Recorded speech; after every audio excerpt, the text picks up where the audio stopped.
From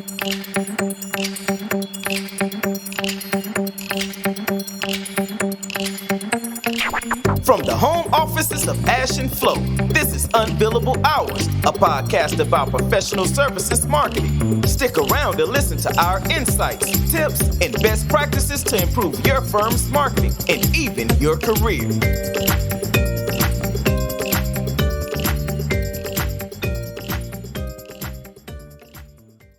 So welcome, Ash, and everybody else. I thought we would start this off by talking about marketing effectiveness today, if you're up for that, right? Because as we've discussed, that really is sort of where it starts. If you want to up your game in marketing the firm or a firm, it's very good to have an understanding of what that even is, right? Completely agree. What does marketing do, and how do you drive the needle, so to speak? Because I feel that's very often unclear, right, in firms. Yeah. I don't know what you say to that. No, absolutely. When you really think about it, marketing effectiveness is something that very few firms do right. And I'm not just talking about like the B2B or B2B2C or B2B2B spaces as professional services talk about, but also like the guys who market to consumers. Essentially, the key issue is people don't know why they're marketing something. They know to whom, that's clear, but they don't know why. And when they don't know why, the how sometimes just gets a little befuddled. What do you think? I think it's right. So especially if you're if you've been hired into a consultancy, there's often a feeling like you need to have marketing because it helps with building awareness, building the brand, and so forth. But what the actual tasks are, the actual job of it is not very clear. And then also you often have a history, right? Most firms I've seen seem to have hired marketing people from either a comms background or an events background, because that is roughly what they do. So churn out thought leadership, do a little bit of media relations, do events. And there's a strong flavor of, that's what it's been forever. But it's rare that for the marketing functions themselves to develop a certain vision, like this is what we should be doing here, and sort of derive a mission from it. I mean, these are business school cliches almost, but I think that's key to setting yourself up for success is to have a clear understanding of what is marketing as a function or as a discipline. What is marketing's job around here, and how are you doing it better? Because unless you don't have that, I mean, how are you going to really improve on anything and not be frustrated, right? Absolutely. I mean, let's not even start about digital marketing, because let's be honest, unless you've graduated in the last 10 years, this is not something you studied. This is something you taught yourself, experimented, and figured things out.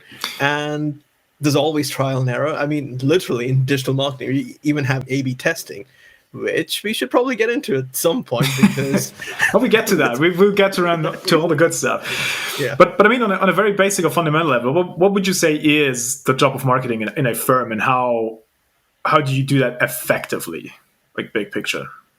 Well, maybe we should take a step back to understand like why marketing actually exists. Not just like in a firm. Like essentially, for the longest time, there's always been sales, because ultimately you're looking at revenue, and then when you're looking at that, you're looking at various things like pricing, you're looking at like strategy, and essentially trying to sell people anything, even snake oil. Yeah. But marketing comes in to make your sales effective. For that, you have to understand the vision, mission, the things that we don't really want to talk about in detail, but these things need to be understood so that we can drive the growth for the business. What are the priorities? Why should this matter? And to get that, you need to actually be connected with the core theme of the business, as well as the people who are on the front line selling things. So that way, if you're connected to both these streams, you can help them do their job better, and you yourself can do your job better. Yeah, I like that. So that is. So it took me embarrassingly long to figure out just how sales-driven consulting firms are. So like 7 years into doing the job, I'm like, I get it now. They're actually mostly that is sales-driven. So I would fully agree. Like helping them do the job better is where it is, and that is what effective marketing for the firm comes down to.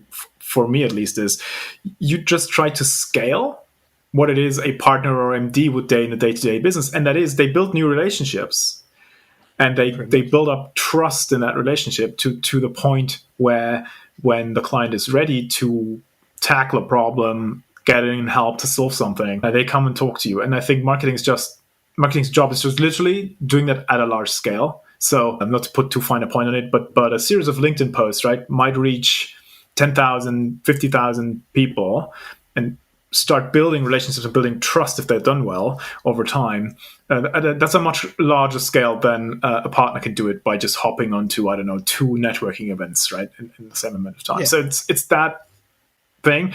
And then in marketing speak terms, probably that's what it is. It's like build awareness and build awareness for the solutions the firm is able to offer, like which problems do we help solve, how we do that, and then build preference for your specific firm versus others, right? That's the thing. Yeah. When you're talking about specific, now that's interesting, given your LinkedIn example, like you got to treat it like in 2 steps. One, yes, everyone needs to be aware of the brand, and you need to reach that audience of 10,000, maybe 100K, whatever, that large number. But you also need to get your fine-tuned messaging to a specific audience. Yeah, that's true. Yeah. Yeah. And without that, we don't quite get what we're about. Like, a common problem for most professional services firms is, besides the experts, the companies are like the rest of the laymen in that they don't really know what you do. And because they don't know what you do necessarily, besides, hey, help them with the digital transformation or something like that, they don't know all your services. We may do end-to-end solutions, but they will not realize but what does it even mean? Yeah. What does it mean? Which end to which end? Yeah. Yeah, that's true. They just know like the key things that we work on, like the main things that we've got reputation within their competitors, the market, and all that. But there are specific things that we suddenly think, oh, right, we offer this, but do we really market it? Do we really tell people, by the way, we do this? And because marketing and sales needs to be connected strongly so that they don't have to do all that legwork just to get to that, to get to their pitches and, RFPs and everything. We need to do that initial stage. And for that, it's not just the clients and all those people who need to understand marketing, but also within the organizations. Yeah, I think I like that point you made about that's the impact it should have, right? Is if marketing does its job well, the selling should be easy or should become easier. Like it shouldn't take you 16 calls and 5 meetings to eventually turn an opportunity into something. It should be much quicker if marketing in advance sort of had brought the prospect to a point where they already, like you said, understand what the service is, what that means for them, blah, blah, blah. And then when the selling starts, it'll all be about creating the client-specific value proposition, defining the actual terms of an engagement, so forth. That is all that comes then.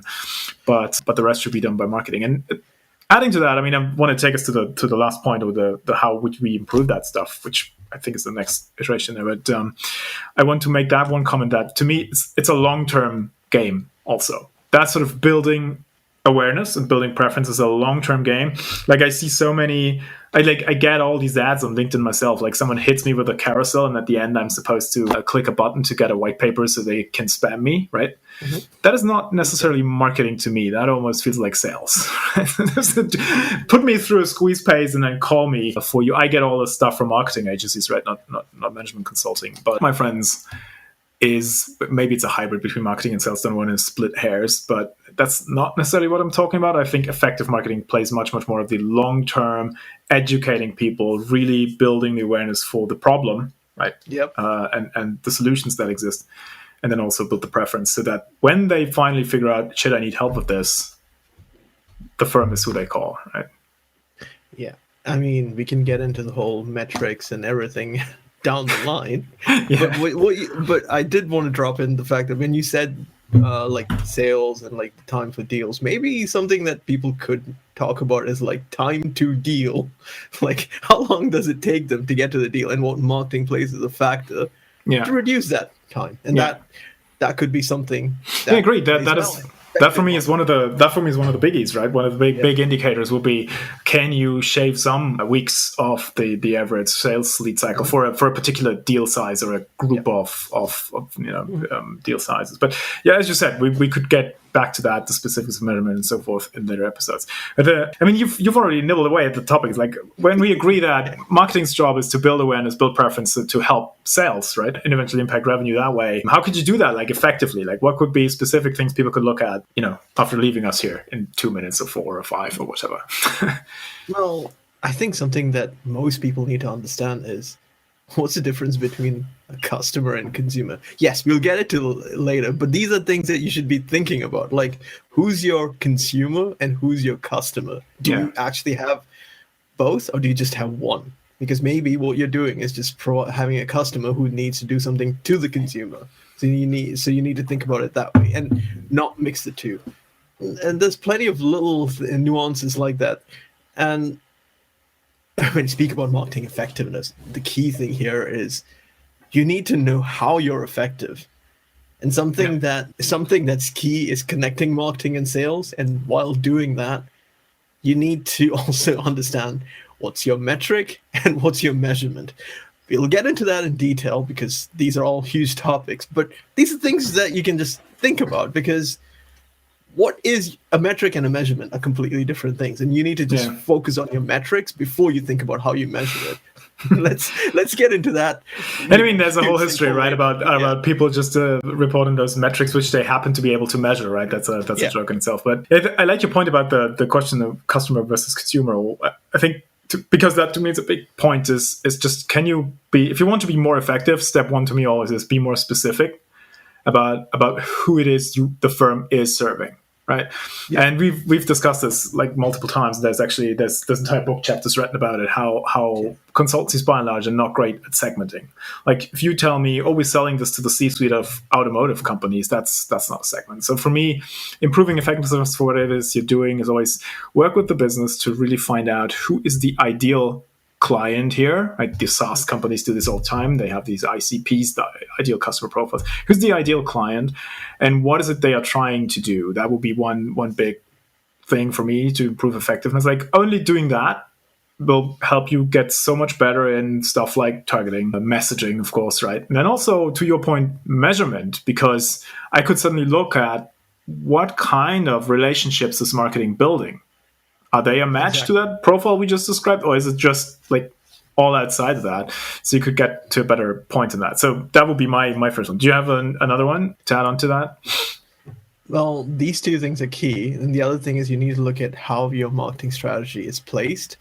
Often we don't think about it in a funnel or a pyramid. We just know we've got to hit sales knows they have to hit these targets. Marketing knows they need to support sales. Yeah. And we just create a bunch of things. So campaigns tend to either be really short-lived and not carry, like you don't measure or anything in the long tail and just drop it. Or you may find issues where people are just looking at a specific focus and not looking at a content strategy. When you think about your brand awareness and content strategy, they both exist on either sides of the pyramid. Yeah. But if you just go on a top-down brand approach, you probably don't have the right kind of content to push that. You may have like content. You will have content. Don't get me wrong. Yeah. As we spoke about. You will have lots of it, right? Yeah.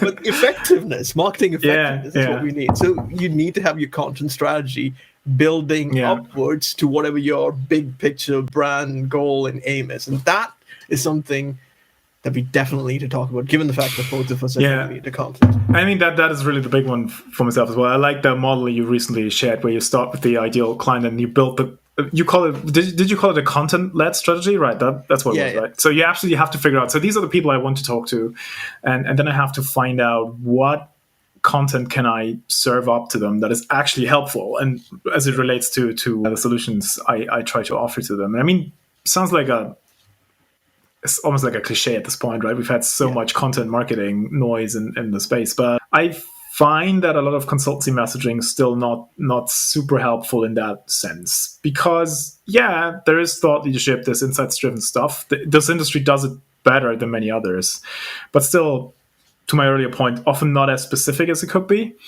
And then so much of that stuff is just sort of me driven thought leadership. Like, look at how smart we are and we predict the future and so forth. Whereas in reality, it should be about the ideal client's business and where they might be missing a piece or look at something. And of course, you can't be doing that very well if your segmenting is crap. Sorry for that. if you don't have clarity around who are we talking to, you cannot be super helpful to them, which I think is the next thing you should look at, like the helpfulness of the stuff you put out.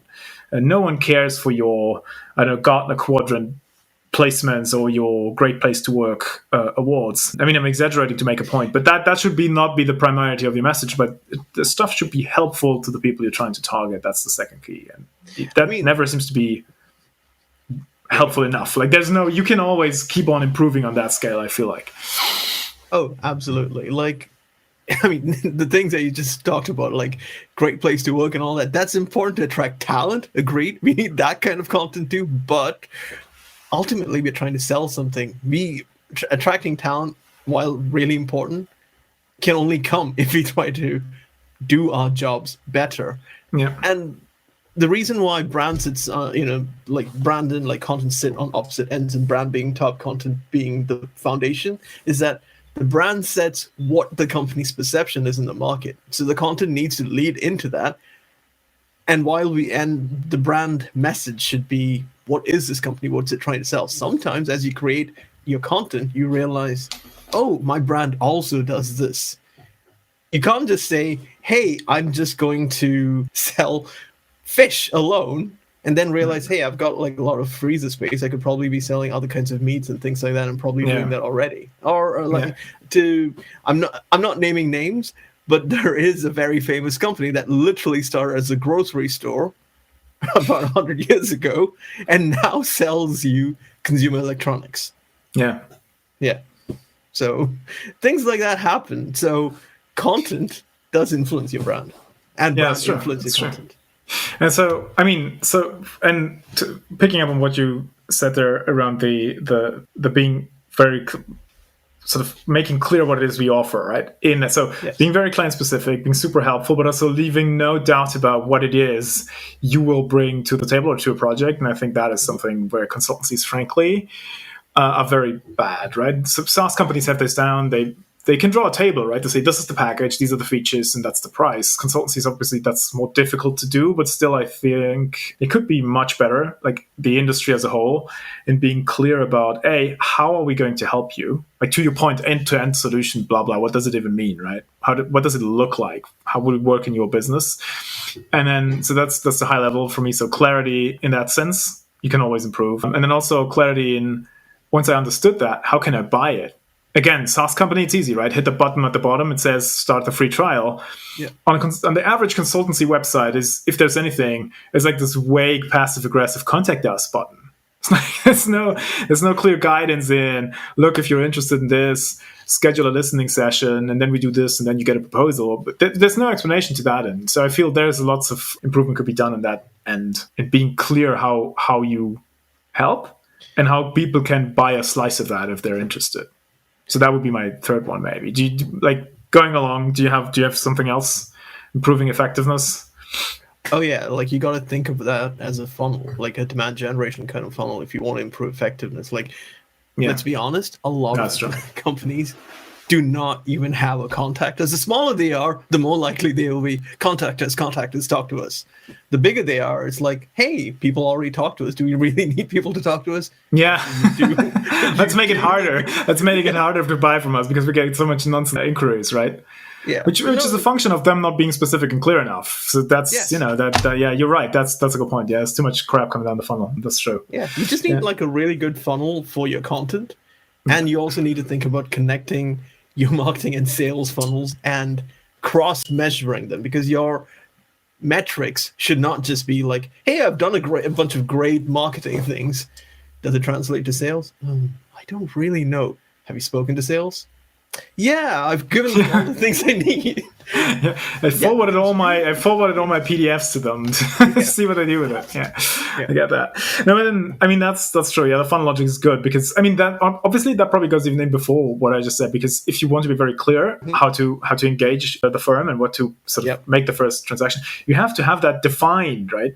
And so many consultancies, they've been so trained on doing listening sessions and doing consultant type speak to the client, see what they need exercises, that they actually don't even have a bottom of the funnel defined. Like what is the kind of interaction we're optimizing for? And so you end up with the contact us button. Please help us figure out what we could sell to you. That's just not, that doesn't cut it anymore, I think. But yeah. I love what you said about the whole listening thing, because a point that you brought up multiple times is it would be nice to be in on these listening sessions so that you can effectively help sales as well. Oh, that's a good one. Yeah, be very involved in the client talks and games, right? You have to have a front row seat, otherwise you'll be marketing, I don't know, all kinds of stuff, and probably never be in a position to find out whether or not it was actually relevant or that relevant. Yeah, good one. Yeah, I mean, I have one final one, and then I don't know if you want to. We're running up against the clock here, so my last one would be, and I'm passionate about that, is just if you can have a somewhat personal or relatable voice in your messaging and marketing. Like so many consultancies look and sound the same. It's all professional, it's all robotic, it's all perfectionist language, and or the same amounts of jargon. You could really cut through the clutter by having a distinct voice, and I don't have data to back it up to find that, but I think that if there's like service quality and feature parity, which often there is, just having the more distinct voice, like be self-deprecating, be funny, be, I don't know, slightly rude. It could be anything, as long as it's somewhat authentic to the firm. Like if you have a distinct culture and you're not conveying it because you give everybody the same end-to-end digital transformation, blah blah, right? You're losing potential to set yourself apart. So that would be the fourth thing. So help me summarize this, what we just said, I think. So what do we mean by marketing effectiveness? That's the question that we posed, right? And for that is, you need to know what you're trying to sell. Yeah. You need to be close to the people so that you give them the right kind of content to sell, and make sure that there's a line that your content strategy is bottom up and is informed by brand, which then gets informed by your content. And then I'll leave it to you to I think what I heard us say since my mind has followed along. So I think having this clear perspective on what it makes for effective marketing, right, will help you to build a clear vision for how to do it. And then once you have that, and once you have sort of established it, I think that's an important next step, which we can go into maybe next episode or so, because that's your pet peeve, right? Stakeholder management. Oh yeah, to nail that home. But I think, but I think in terms of how, once you have established the vision, which are some points of where you could attack to try to drive some improvements. I think specificity, like targeting, segmentation, just being super specific. Mm-hmm. Whom is the firm helping, or the practice, or whatever it is that the offering? Who's this for, right? And then being very, very, just be helpful to that audience. Maybe not even with the intent of getting something back immediately, because that's for sales, right? Yeah. It's like the immediate conversions should not be the objective. So be super specific, be super helpful. Then we say clarity, right? To your point with the fridge and the freezer, be very clear what's on offer and how I can get it. And the last one would be, if you buy that off of me, if you can have a bit more distinct voice and just make the way in which you communicate, the style, maybe that's even part of the design, the colors and that stuff, stand out. That might give you a bit of an edge in everybody's social media streams, just to make the message click home, right? It also makes it easier for people to decide whether or not they like the company, which is a huge driver of sales success. So no, I absolutely agree with you, because that entire thing that you talked about at the end, your unique voice, your emotional connection, easy to do, and you're authentic.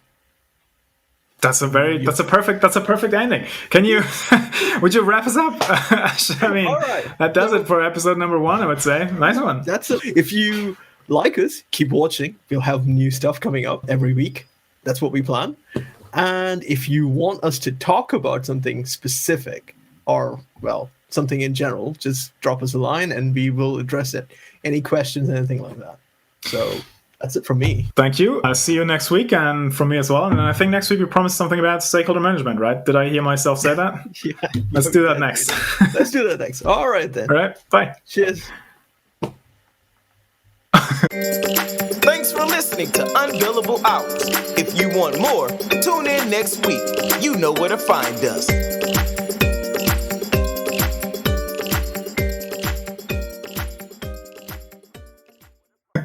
That's it for us. We're not going to do the whole like, subscribe kind of thing now. Let's just drop that.